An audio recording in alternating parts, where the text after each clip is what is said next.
Let's get it.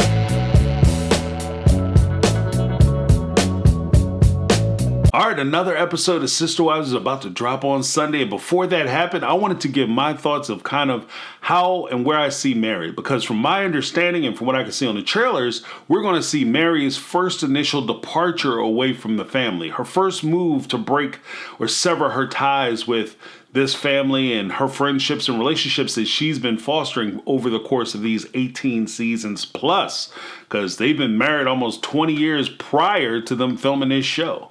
Now, before I get into it, I would simply ask that you guys consider giving me that thumbs up. Let's get them likes up. Let's get them likes up. Let's get them likes up. Show a brother some love.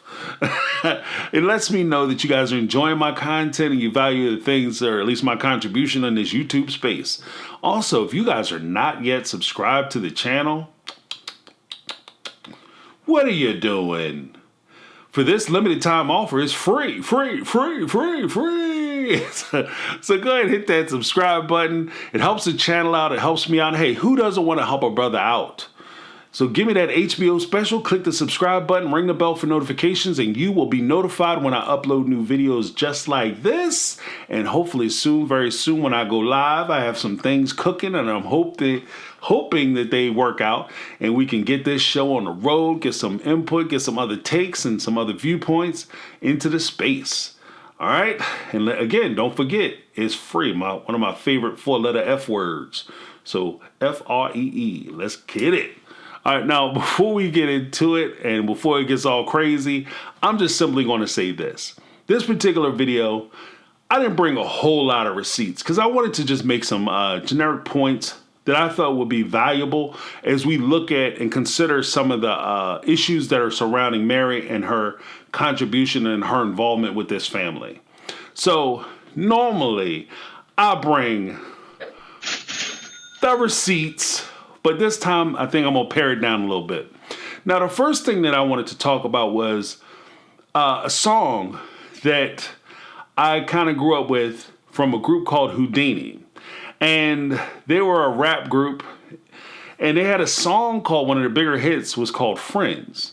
And the first line of the song is, friends, how many of us have them? Friends, ones we can depend on, right? And when I look at Meri and her relationship with the Brown family, I'm not saying that the Brown family doesn't care about her. She didn't have a relationship, that she wasn't part of the family.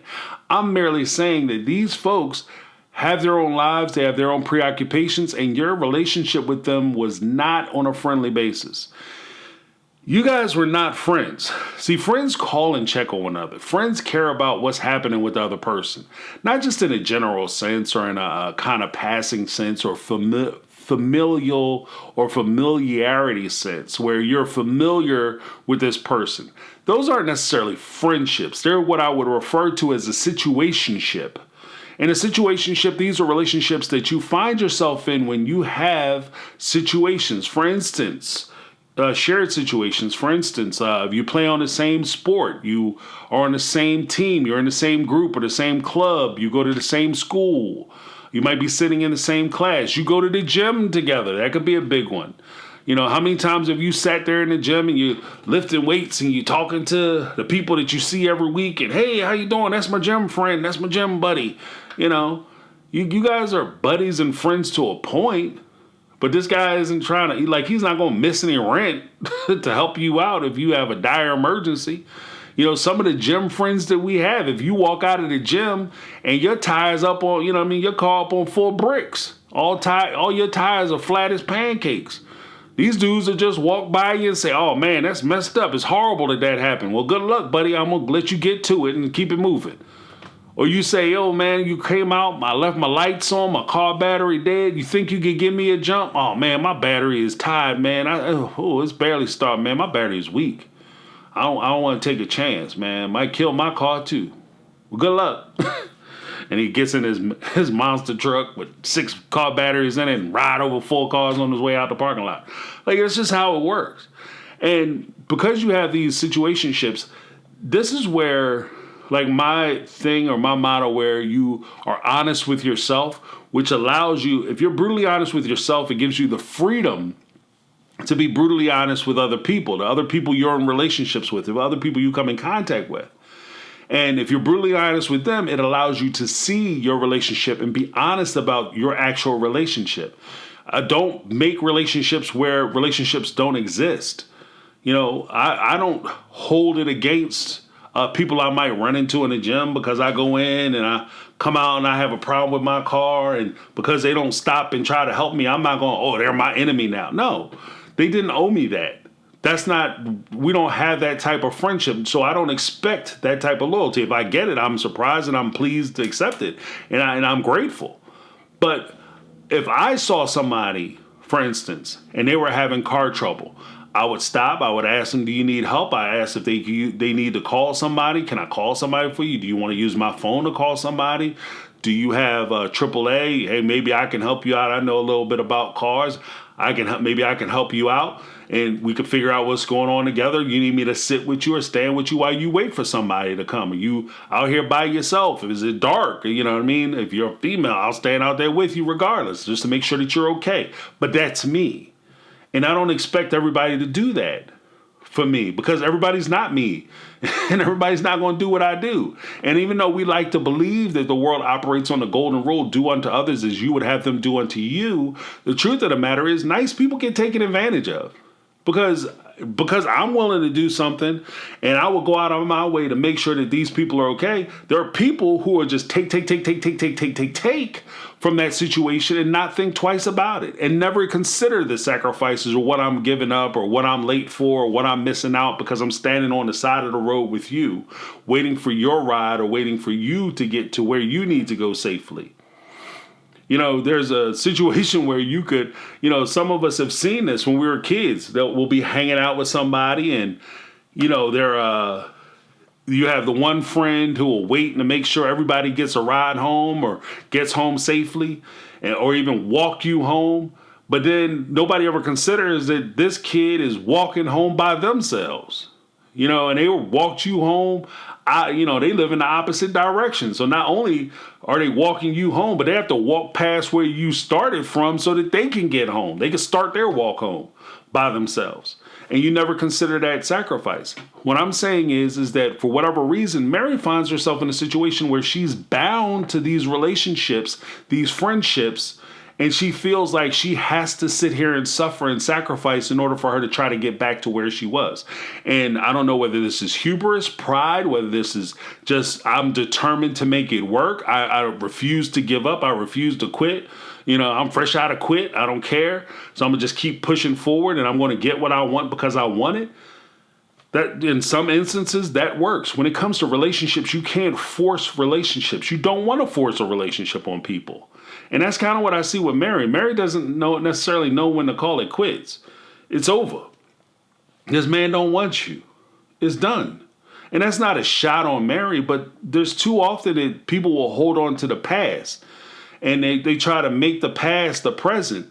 But if you hold on to the past, you can't reach for the future.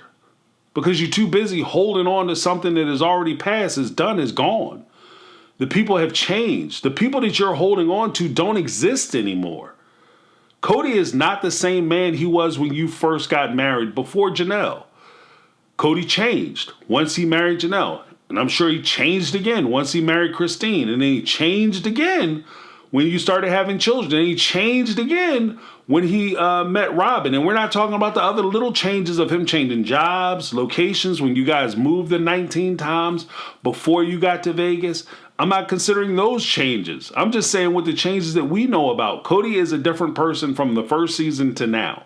So I can only imagine the changes that he's made from the first time that you met him, the first time you went out on a date and started courting him, to where he is now, that he's basically in a monogamous relationship with your friend. So we have to consider that. And it's weird because both Meri and I are about the same age. And we grew up in a generation. This is a generation before stalking laws. And that's what it comes down to. Like, there was a hit song by the Police, every move you make, every breath you take, every move you make, every step you take, I'll be watching you. And that's a romance song. That's a love song. People played that at their weddings. That's horrible. I'm going to be in the bushes watching you, girl. That's not romantic. That's scary. Stop doing that. We grew up in that time when all the sitcoms were basically about like the romantic tension where the guy likes the woman or the woman likes the guy and they pursue him and chase him and chase him and chase him. And then eventually the guy or the girl who's doing all the chasing eventually catches the person that is the target of their love or interest. And they have this great romantic relationship and live happily ever after. It's creepy. You have to know what your limitations are. Somebody say they don't want you. Don't let them tell you 50 times that they don't want you. And this kind of gets into the whole idea of the friend zone. And essentially, no matter how you try to cut it, Meri has been friend zoned by Cody. And it sounds nice. They're friends. They have a relationship. They're friends now. They're parents. But let's watch this video real quick. And we'll talk about it on the other side, how this affects the friend zone and how the friend zone is not a positive place to be. It wasn't about me telling Meri that she has to have a divorce with me, that she has to leave. I'm not doing that. I will never do that. I'm sure you won't. My faith doesn't allow me to. My conscience doesn't allow me to. And because I haven't done that, there is always a chance that we might actually get back together into full fellowship. And that's the part that's kind of crazy to me. Now, of everything that he just said, what do you think Meri heard? What do you think she heard? Oh, my faith, my conscience, blah, blah, blah, blah. The only thing Meri heard was, there's a possibility we can get back together again. That's all she needs. That fills the tank and lets you keep on going a little bit longer. He just gives you that hope. When they were talking about moving out to Arizona and he wanted her to get excited about moving to Arizona because he wasn't sure if she was going to come, because when she was in Nevada, she had friends and she built a life for herself that didn't involve the family. And she had that big house that was beautiful and it was hers. And she had all these things going on. A lot of positive things were happening for Meri in Las Vegas. And he wasn't sure she was coming. So he gets her out on the cottonwood and they're walking up in this mountain. This is the other piece of land they were looking at in Arizona before they settled on Coyote Pass. And she walks in there and she's like, oh, wow, this is nice. I like this. And he starts bumping her and she's like walking next to him, trying to get close. And he puts his arm around her, walking up the hill. What do you think that did to somebody who is attracted to you? You ladies know. The ladies who put guys in friend zones, y'all know what that means. When you give him a little bit of affection, that's encouragement for him to keep the friend zone going, for him to keep the friendship going. Because ultimately the friend zone is just audition for the bigger role. She's auditioning and applying for a bigger, better job. She doesn't want to be the friend. She wants to be the wife. She wants to be the girlfriend. She wants to be the object of his desire. And she wants to just show and demonstrate to him on a trial basis, the money back guaranteed trial basis. She wants to give him a trial basis of this is what it's going to be like to be in a relationship with me. And while you're doing that, what happens while that person's in the friend zone? They are very seldom disagreeable. They tell you everything that you want to hear. They don't argue with you. They don't give their positions. They don't become disagreeable, because if they do those things, then it proves that they're not worthy of being in a relationship with you. The other person can use that whole thing when you disagree with them. This is why we can't date. This is why we can't be in a relationship. This is the attitude I'm talking about, which prevents me from wanting to be with you. So it's something that they can use. This is something that I'm sure Cody has used as a form of manipulation. As long as Meri is desirous to be in this relationship with him and she's doing everything she can, he doesn't have to try to convince her of anything. At that point, he only really has two wives that he has to convince. Him and Robyn are in cahoots together. They're in lockstep together. They've had these conversations. Anytime they decide something, they've already talked about it, discussed it, and decided on what they want to do. And then from that point, they only have to convince Janelle and Christine, or at least before Christine and Janelle left. After that, Meri's in the bag. I just call Meri up and tell her this is what we're doing. She'll want to do whatever I want her to do, and I can use that. And he uses it to his benefit. Now, that's the downside. For the person who is doing all the pursuing, the truth of the matter is that the person that you chase is never looking at you as though you're an equal partner. Even if they give you a chance, there are certain assumptions that they're used to within that relationship parameter that they still expect to maintain. They expect to be able to do everything they're doing currently. You can't give your position or your disagreement with something that they want to do because that's not what I signed up for. I signed up to be with compliant, go along guy James, not Mr. I have an opinion. This is the wrong thing to do, James. Telling me that me spending all his money is wrong, James. I didn't sign up for that. I signed up for oh no, it happened again. I used your credit card once again for all my bills, my rent, and my fun times, and for the hotel, and I booked a vacation with my boyfriend, James. That's the friend zone. The other side of that, though, when you are taking advantage of that, you do get a benefit. Cody gets a benefit because he gets a wife without having to do husband responsibilities or whatever the case may be. He gets having a wife privilege, but he has no husband responsibilities. When when the family first moved out to Arizona, Meri was on her second house. She was sleeping on the floor. Her mattress was on the floor. She went out to lunch with the wives. She asked them, how come you guys don't call me? I need you guys to come around and help me put the stuff together. They said, well, just hire somebody. That's what we did. She said, well, I don't want to hire anybody. I just want you guys to come and help me put this stuff together. I only need 2 people. We could put the beds together. It's a 2-person job. And the whole time she was saying this, I was like, wait a minute. You got a whole husband. This is your husband's job. You got a man, dude. This is what your man should be doing, helping you put this together. And if you have a partner, why isn't your partner helping you? The truth of the matter is he's not your partner. And you know it.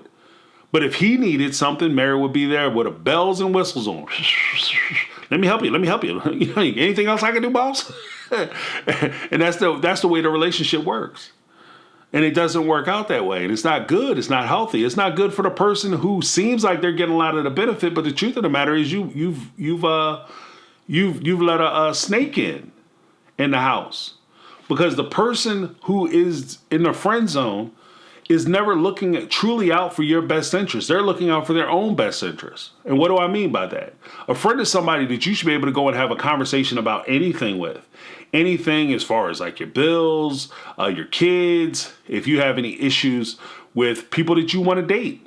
You should be able to go and get advice from your friend, especially if you have somebody, if you're a heterosexual person and you have a friend of the opposite sex who can give you clues and hints as to what's going on and, what is she thinking? It gets ace in the hole. If you're a heterosexual man and you dating a woman and you have a friend who's a female, she could tell you like, girl, man, look, this is what she's thinking. This is where you messing up. This is what you need to do.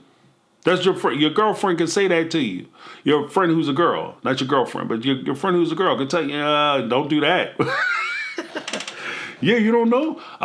She was complaining about, her car was giving her car trouble, so I bought her a box of sockets for her birthday. No. Don't do that. Unless she enjoys working on cars, do not give her a box of sockets. And on her anniversary, don't buy a vacuum cleaner or a stove. You do better with the flowers. Your girlfriend can tell you that. Like just stupid stuff. But your girlfriend can tell you those things. But the person who is attracted to you, if he's denying Meri and he's having trouble with Robyn, when he goes to Meri and says, yeah, I'm having trouble with Robyn, she won't blah, blah, blah, blah, blah. What is Meri going to say? First words out of her mouth in a joking manner will be, I'll do that. Every woman who's had a male friend, who wanted to get out of the friend zone, he's full of jokes. He's full of jokes. You're having trouble with your man, girl. I'll do that. I'll do that all night long, girl. He's joking, but he's serious. And everybody's been in that situation. Here's the thing. You can't trust that person. And they shouldn't be trusted. Because it is not that they're horrible people and they're terrible folks. It's just that recognizing your situation, you being honest with yourself, being honest with them, you recognize that it's not necessarily feeding their soul and it hurts them to be around. And they want things from you that you're not willing to give, and you know that you're never going to give it to them. So why are you keeping them around? And this is also getting to the point of character. When Cody talks about my conscience, my religion, this is why I can never break up with her. My conscience is different. You know why? Because I am empathetic and I care about people I'm in relationships with, whether it's friendships or whatever the case may be. So if you have a friend who would benefit from you being absent, then you're willing to give them that gift of your absence. A friend, boyfriend, girlfriend, because boyfriend, girlfriend, husband, wife, friendship deluxe. A friend should want for you the things that you want for yourself, and they should always want what's best for you. I had a friend that I was very, very close with, close friend, and he met somebody, and they hit it off, and she was adding a lot to his life at the time. But he was my dear friend, and I had to make a decision because me and her, we got along like oil and water. I could be sitting there having a conversation. We could be talking about the sky. I say the sky is blue, and she was just on me. The sky ain't blue. It's not blah, blah, blah, blah, blah. And eventually, like, we've had discussions, like arguments about something. Like, I'm just sitting there, I make a statement. She start arguing with me about the statement. But halfway through the argument, I realized that she's no longer disagreeing with me, but she's actually restating my first point that started the argument. You just don't like me. We don't get along. And because he's my friend, and because she was giving to him something that he needed, and they eventually got married, and they're happily married now, I said to myself, it's better that I leave this situation so my friend can be happy. I'll miss my friend, I want to call him and stuff, but at the end of the day, this is what he needs. So you leave. And that's you. For me, that's being a friend. It's not you standing in there, I'm going to fight it out. I'm going to put myself and insert myself, and I'm going to make myself present whether they want me here or not. It's you recognizing what's best for your friend. If you know that you have a friend, but when you are sitting there with your wife on Christmas Day and you want to be booed up with your wife, every time you touch your wife or you pass by your wife and you touch her shoulder, or you caress her hair or anything, you have a nice word, or you just look at each other and you smile, and you look over across the room and you recognize the pain that you're causing your friend, you're killing them inside, then if you're a decent person, you say, you know what? I'm going to remove myself from this situation because you need to find happiness. Cody never did that. And that's why Cody is not her friend. And that's why he's not worthy of her friendship. And she should have moved on. One of the things that has always kind of bothered me with Sister Wives and some other reality shows is the idea that these ladies will always say things, all the time, incessantly. I'm a strong, independent woman. I'm a strong, independent woman. I'm a strong, independent woman, and I'm not a victim. Okay, let's break that down. What makes you weak is not the fact that you recognize that you want to be in a relationship with somebody and you're determined to do that, and that's something that you want for yourself. You're driven to do that. What makes you weak is you not recognizing what your situation is. If you have a crappy situation, you're trying to improve it and work through it and make it better, that's one thing. But when you have a crappy situation and you're fooling yourself and lying to yourself that your situation is not your situation, that's a sign of weakness. When you say that you're independent, if you're codependent because you need this person in your life and you feel like you can't be happy without that person, then you're codependent. You'll never be independent. See, independent doesn't mean that you by yourself and alone. Independent means that I don't need to be in a relationship with this person. I choose to be in a relationship with this person because they add to my life. They don't make my life. They don't make me happy. They just add to my happiness. They add to my life. There's a difference. And as far as like being a victim, somebody does you wrong, you're the victim. Now, there's a difference between being a victim and having a victim mentality. That's two different things. I'm a big person. I've said this before on this show. I'm a big human being. You can't tell in the YouTube space. But I am 6'7". I am heavy as the rock. I'm as big as the rock. Actually, I think I'm bigger than the rock. I'm a bigger human being than the rock. Okay? Can you smell what James is cooking? Fat back and bacon.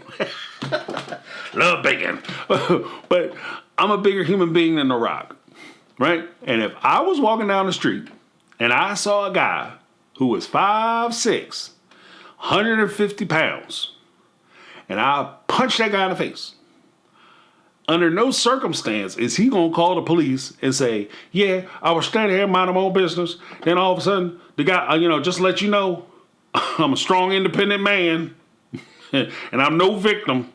This guy hit me in the face. That's not what's going to happen. What's going to happen is the guy's going to call the police, and he's going to say, I was just standing here minding my business. This big dude just walked up and cleaned my clock, had me do a backhand flip somersault onto some concrete with no hands, landed, got hurt. I need help immediately. I'm a victim of a crime. Help, send help immediately. Send everybody. That's what's going to happen. That's what's going to happen. He's not going to hide behind the fact that he's not a victim. There's nothing wrong if you're being victimized for you to recognize the fact that you're being victimized, that somebody has violated you. Now, my brother, one of the smartest people I've ever known, he said something when we were kids. He's my little brother. We were talking about his show. And he said something, I'll never forget it. He said, the only way somebody gets to walk all over you is if you lay down for them first. I was like, oh, that's brilliant. That's brilliant. The only way somebody can walk all over you is if you lay down for them first. Meri is laying down for them and letting Cody and Robyn walk all over her ass and wipe their feet on her back. Get up. Get up. Now, is that saying that they're absolved because they're treating you wrong and they're giving you the wrong deal? They give you a raw deal? Absolutely not. They're not absolved, but you play a part in it. And maybe that's the part where you say you're not a victim. Because from that respect, you are a participant in your own suffering. And when it comes to that, the one thing that I would say is that a lot of times people will participate in their own suffering because the greatest chain, shackle, binding, or restraint that somebody can have is the restraint that you put on yourself. The binding that you put on yourself. If Cody keeps his wives separate, he keeps them at odds with one another, that's one form of control. But the best form of control is the control that he puts on these ladies that they implement upon themselves. And whether it's from Cody or whether it's from your upbringing in your church or your conditioning from your social environment, whatever the case may be, you are taught the words, I can't. You're taught the words that I cannot, I'm unable. And that is more of a victim mentality, that you can't do something. That you can't be independent. You can't be free. You can't exist without a husband. That you have to try to make this work even though it's never going to work and he doesn't want you. That keeps you bound to him. I can't go off by myself because that's not what I can do. I can't do that. I'm not a good person. I don't deserve this. These are one of the things that keep people bound to situations that are not fruitful to them.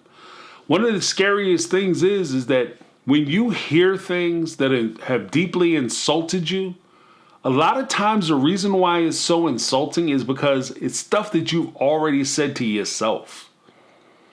If you think of it, like I said, I'm a tall person, right? I'm very tall by normal standards. In my family, not so much, but in normal standards, I'm a tall person.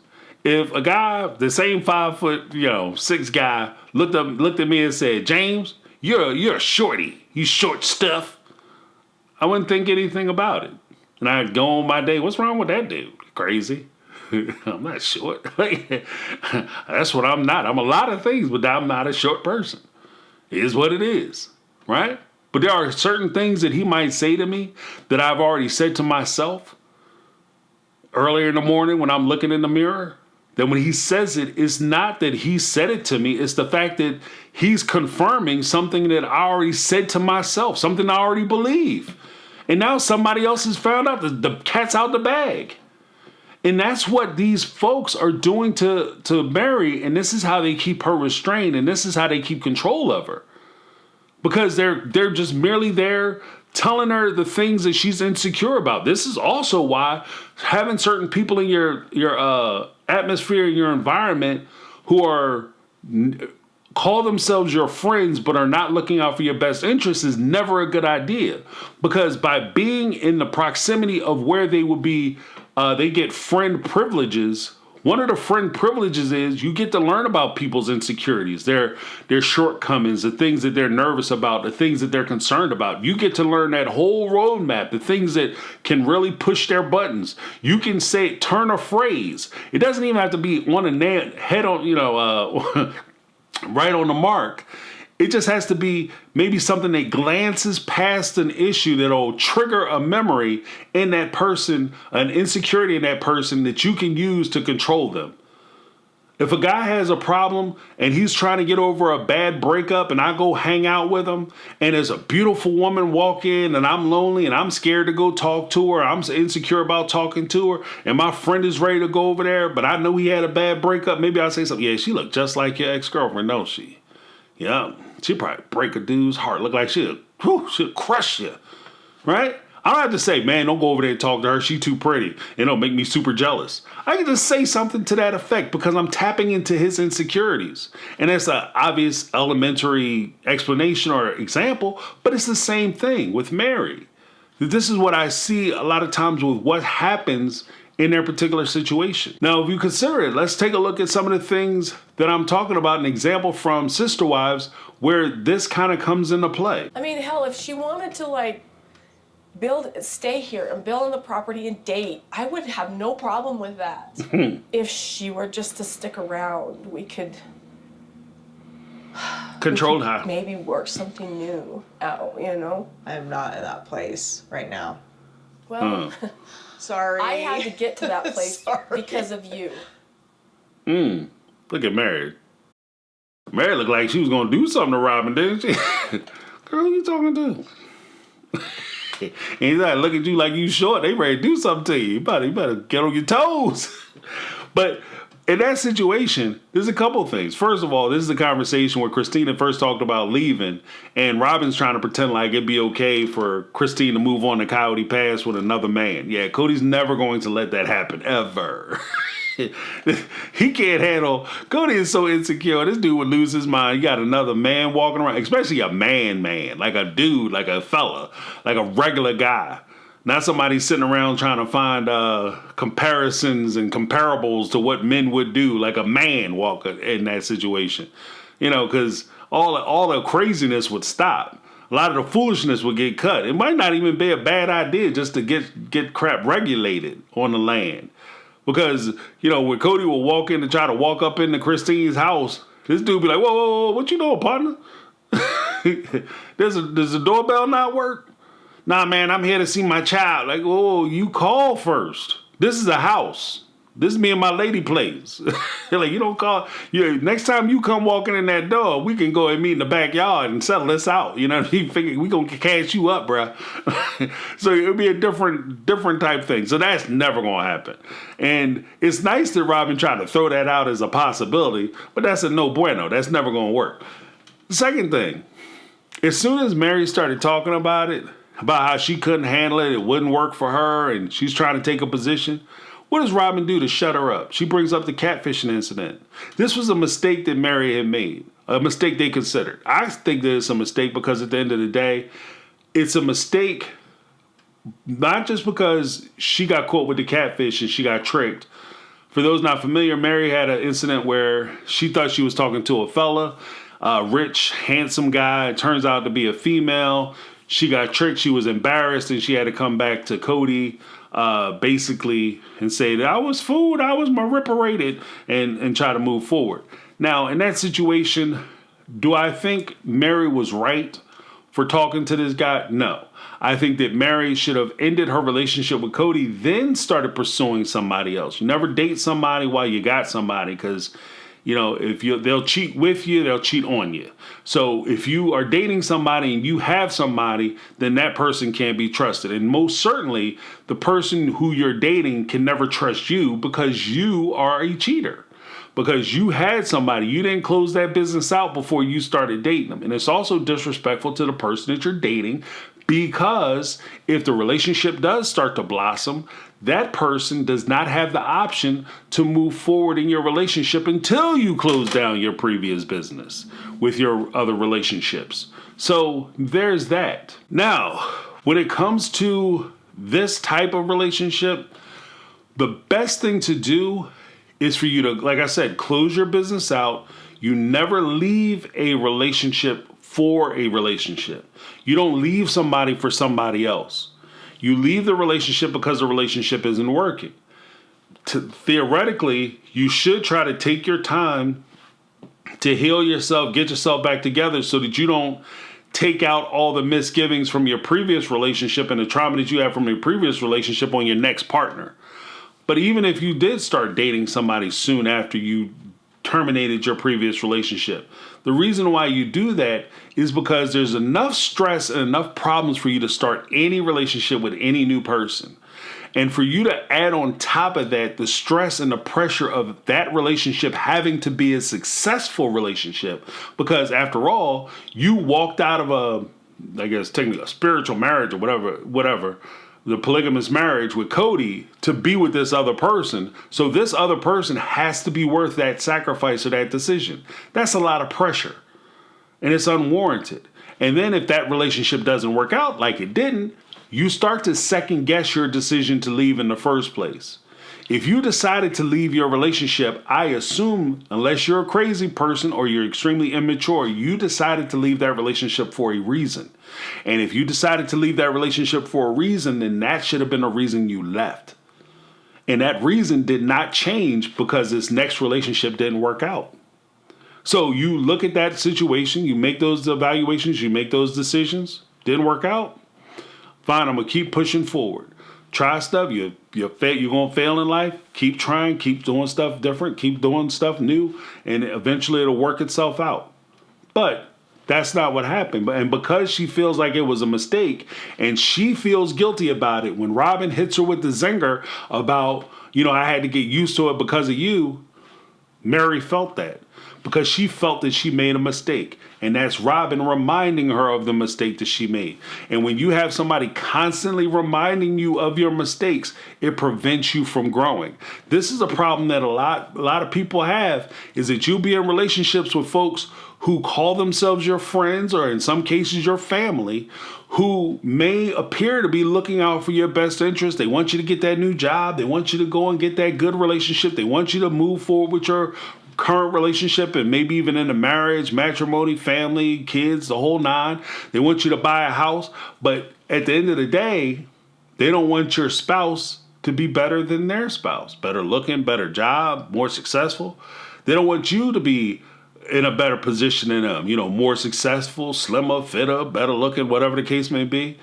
They want you to buy a house, but they don't want to be your neighbor. Right? You can get a house on the other side of town, a 1-bedroom, double wide or whatever. That's great for you. But I don't want you moving into my neighborhood, and more to the point, I don't want you being my neighbor. Then that way we have the same house.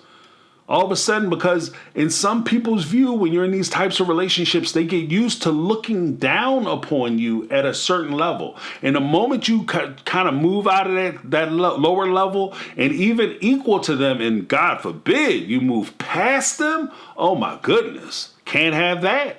So they're right there with that axe to cut your knees out from under you and keep you in your place. That's what Robyn is doing. She's keeping Meri in her place. And then she'll turn around and say that Meri is her best friend and that's her favorite sister wife. And part of it, I don't doubt it. I don't doubt that she means it. But everybody doesn't express your friendship the way you think they should. This is what I was saying earlier. Just because you would do something, you can't expect other people to do the same thing for you. And that's one of the pitfalls with dealing with somebody like in this situation. And truth be told, Meri isn't a good friend of Robyn either. The only reason why I really feel like she's drawn to Robyn is because Robyn is her pathway back to Cody. Robyn is Cody's favorite. So if Meri can get in close with Robyn put in a couple good words for Meri back on track, and she's all aces.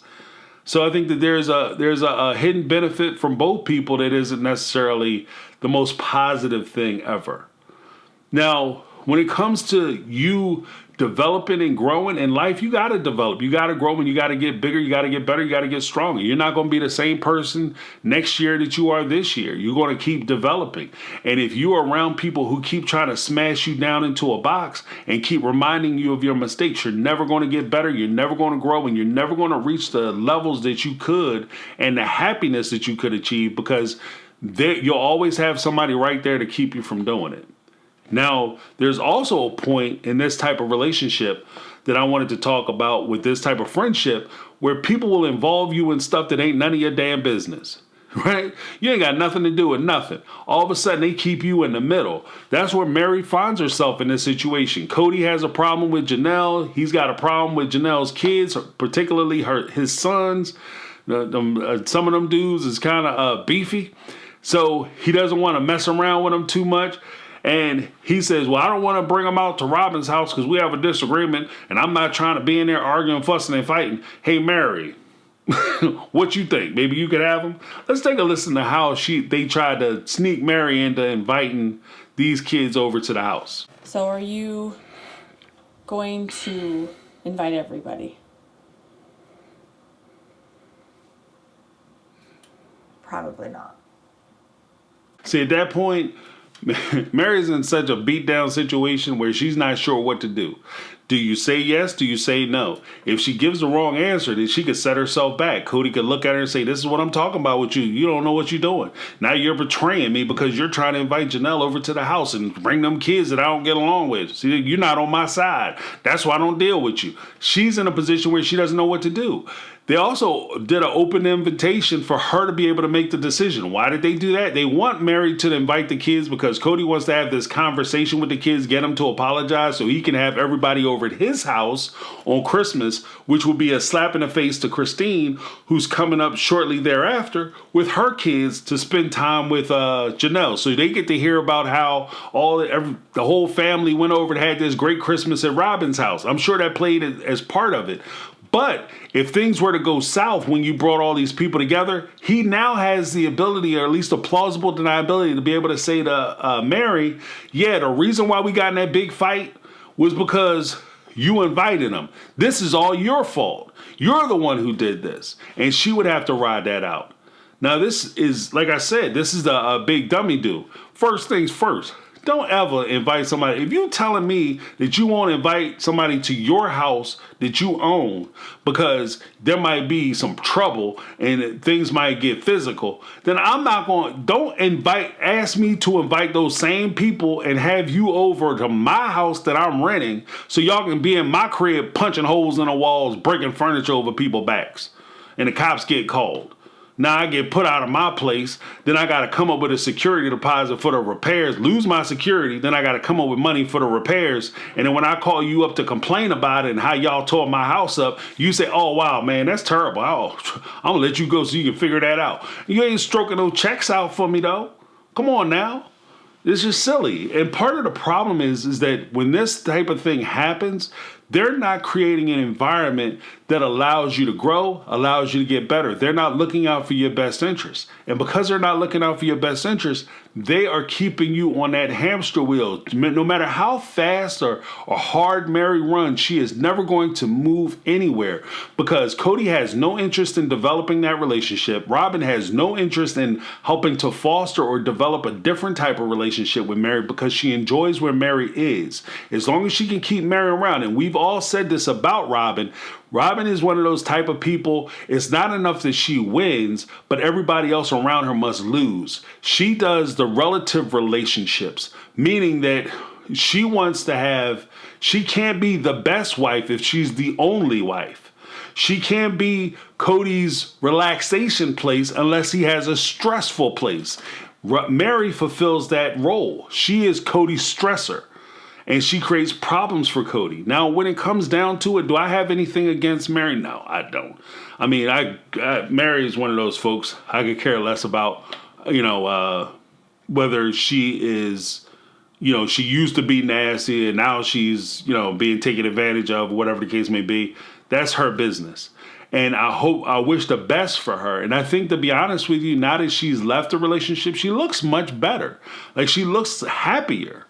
You know, she looks happier in some of the posts I've seen or some of the pictures I've seen since it was revealed that she is no longer with Cody. She looks younger. She looks happier. She looks way more relaxed. Same thing with Christine. Same thing with Janelle. And part of that is when you're not dealing with the stresses of trying to make a relationship work, when the participants in that relationship have no desire, will, or ambition to make it work, and you're trying to make it work by yourself, then you start to feel a lot of the stressors. Then you start to feel a lot of that pressure. Then you start to age faster, weight gain, and all that other stuff because you're trying to you just always under tension to try to make this thing work that isn't working, and you can't figure out why it's not working. But the reason why it's not working is because the other person who should be rowing the boat with you isn't rowing the boat. The other person who should be helping you with these packages and carrying some of this weight and some of this burden got their hands in their pockets. And if Cody isn't ready to do that mentally, he's not in an emotional state to do that, or prepared to do it, or he's not willing to do it, whatever the reason or cause is, or he's just happy where he is, which is fine too. That's, why Cody doesn't owe any of these folks anything. If he wants to be happy with Robyn, go off and be happy with Robyn. And I hope that you being happy with Robyn translates into you being a better father to your kids, being involved with your kids, and doing the right thing by them.